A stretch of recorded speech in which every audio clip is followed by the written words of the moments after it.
Salutare, dragii mei! Vorbim astăzi despre bruxism cu doamna doctor Mihaela Măgureanu, medic primar stomatolog. Bună ziua și bine v-am găsit! Bine v-am regăsit, mulțumesc pentru invitație! Doctor, stresul este un factor aproape universal în viața modernă, mai ales în zilele noastre. Ne afectează stresul și sănătatea orală? Da, stresul afectează nu doar sănătatea orală, afectează sănătatea întregului organism, numai că intraoral se văd cel mai bine toate aceste probleme. Și cum se văd? În primul rând, mai ales în perioada actuală, am observat o creștere a incidentei bruxismului. Așadar, stresul poate duce la apariția mai multor probleme de sănătate. Cum anume?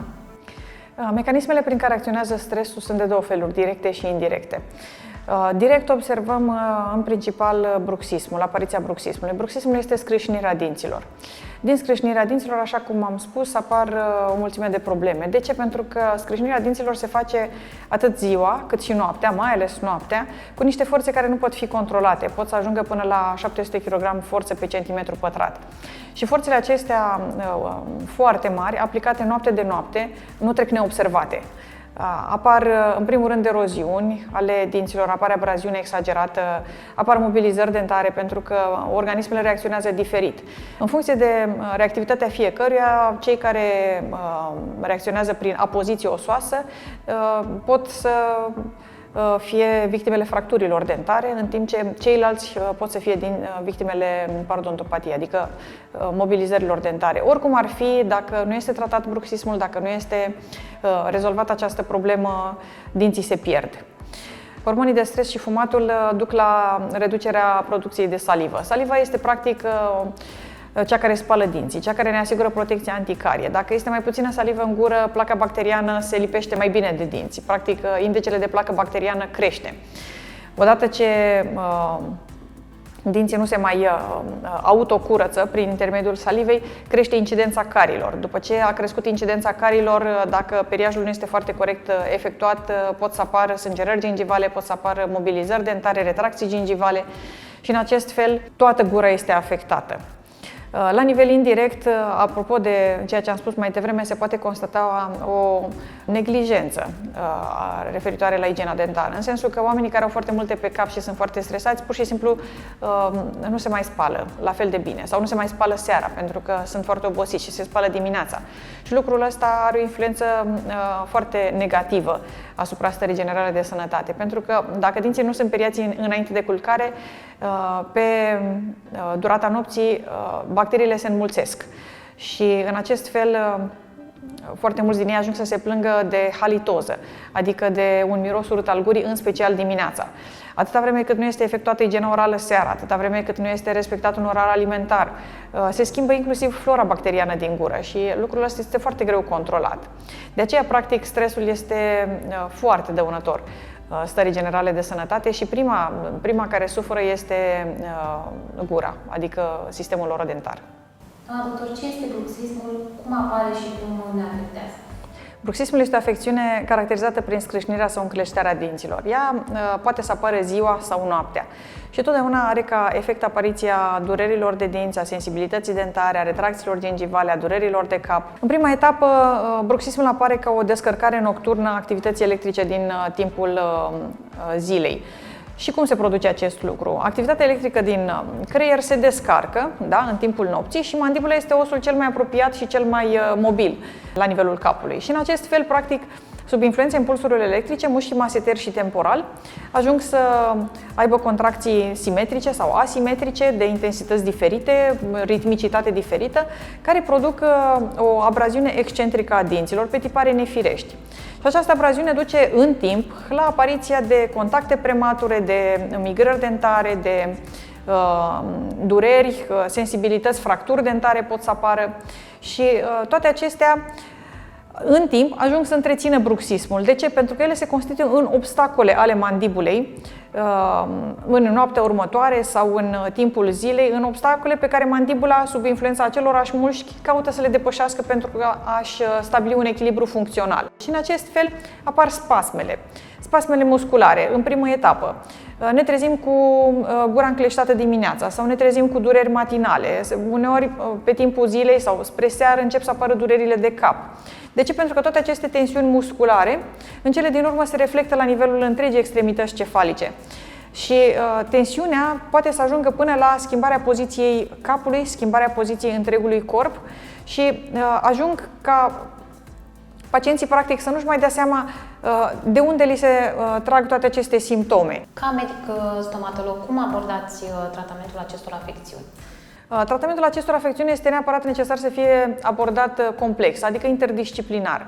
De ce? Pentru că, așa cum am spus, ele fiind interconectate, toate aceste contracturi musculare, este greu să rezolvi una singură, să detensionezi un mușchi și în același timp ceilalți să fie contractați, pentru că tot sistemul muscular al organismului este legat.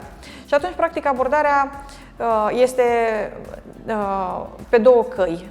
Stomatologul trebuie, pe de o parte, să refacă în cabinet toată morfologia dentară afectată, în sensul că să trateze carile, să rezolve migrările dentare, să înlocuiască dinții lipsă, ceea ce este foarte, foarte important. Practic să aducă gura la stadiul la care era ea înainte de apariția acestor probleme. Și odată rezolvate aceste probleme, se poate asocia și tratamentul prin fiziokinetoterapie, care aduce un plus de beneficiu în relaxarea musculară. De aceea, tratamentul se recomandă să fie combinat, adică atât la stomatolog, cât și pe parcursul tratamentului, dacă nu este foarte complicat, cu ședințe de fiziokinetoterapie. Noi, în Clinica Excedent, avem o colaborare cu Clinica Total Physio. Pentru pacienții care sunt aproape de finalizarea tratamentului stomatologic în sensul refacerii morfologiei dentare, adică fie au terminat tratamentul ortodontic, fie au terminat lucrările protetice, fie sunt în etapa de finalizare, merg și la fiziokinetoterapeut. Care sunt terapiile complementare care ajută la tratarea bruxismului? Ca și terapii complementare aș menționa acupunctura, fiziokinetoterapia și terapia TECAR, terapia cu curenți de înaltă frecvență, adică TECAR înseamnă transfer energetic capacitiv și rezistiv. Și care sunt beneficiile? Cum se poate face lucrul acesta? În primul rând, se face o reeducare posturală globală. De ce? Pentru că, așa cum am spus, contracțiile mandibulare se continuă cu contracții la nivelul mușchilor extremității cefalice, ai gâtului, ai coloanei vertebrale și atunci este esențial pentru a detensiona mandibula, este esențial ca tot sistemul muscular din spatele ei să fie la rândul lui detensionat.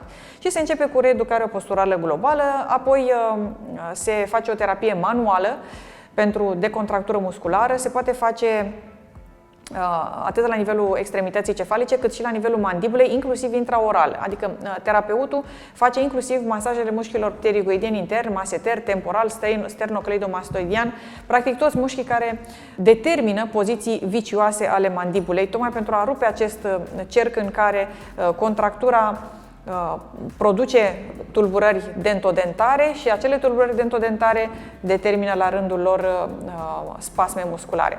Tot cu ajutorul fiziokinetoterapeutului se pot obține tonifieri musculare pentru pacientele, de exemplu, care suferă de laxitate ligamentară și această laxitate ligamentară face să le sară mandibula sau să aibă cracmente articulare și deschiderea gurii să fie destul de dificilă, uneori limitată, alteori se blochează mandibula în timpul deschiderii gurii și lucrul ăsta le afectează alimentația, le afectează viața socială și este însoțit de cele mai multe ori de dureri.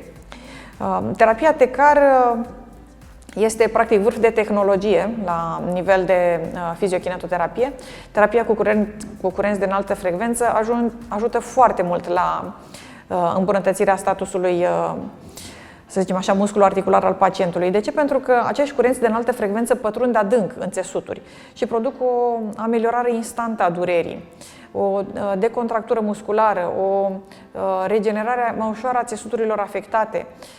Practic, prin intermediul curenților de înaltă frecvență, aplicați uneori chiar prin mâna fiziokinetoterapeutului, cu acel aparat special, pacientul simte așa ca o căldură. Este un masaj cald extrem de plăcut și foarte eficient și foarte precis. Se poate interveni la nivelul unui anume mușchi în mod special, așa cum am spus, pterigoidianul intern, maseterul.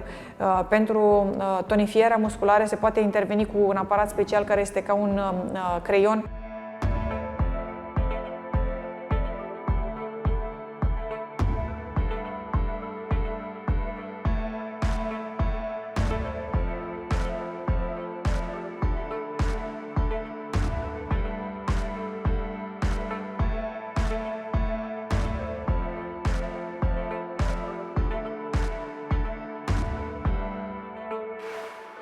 Cum putem preveni efectele negative ale stresului asupra sănătății orale? Primul lucru care trebuie făcut este să aplicăm o gutieră de bruxism. Adică și dacă ni se pare că nu avem niciun fel de problemă și dacă toți dinții sunt perfecti și dacă încă nu a apărut eroziunea, n-a apărut abraziunea, dar observăm dimineața că ne sculăm cu gura încleștată sau o ușoară tensiune sau ne doare capul, sau dintr-o dată, fără să avem nicio carie, observăm că apar sensibilități dentare sau că dinții sunt mai lungi, adică se mai retrage gingia. E clar că se întâmplă ceva în timpul nopții. Și atunci, ideal este să începem să purtăm cât mai devreme o gutieră de bruxism, înainte să se instaleze toate acele probleme, înainte să se instaleze abraziunea, înainte să se instaleze retracția gingivală, mobilizările, fracturile. Este bine să prevenim toate aceste lucruri prin intermediul gutierei de bruxism. Ce este gutiera de bruxism? Este o piesă transparentă care se interpune între cele două arcade și practic oferă o libertate foarte mare a mișcărilor mandibulare. Practic mandibula și maxilarul alunecă una peste alta și nu mai există un punct fix. Dinții nu se mai tocesc pentru că se tocește gutiera. Și am fi uimit să constatăm cât de repede se tocește o gutieră după numai 3 luni de zile. Te uiți la ea și te gândești, wow, ce bine că este ea și nu sunt dinții mei. În stadiile mai avansate, nu trebuie să uităm că toate cariile trebuie rezolvate. Toate cariile trebuie rezolvate. De ce? Pentru că o carie avansează mult mai repede atunci când asupra dintelui sunt forțe foarte mari, cum sunt cele de bruxism. Și este foarte important să înțelegem că mai ușor se fracturează un dinte cariat decât unul netratat. Și este mult mai greu să înlocuiești un dinte care s-a pierdut decât unul pe care îl ai și pe care îl poți repara mai ușor și cu bani mai puțini.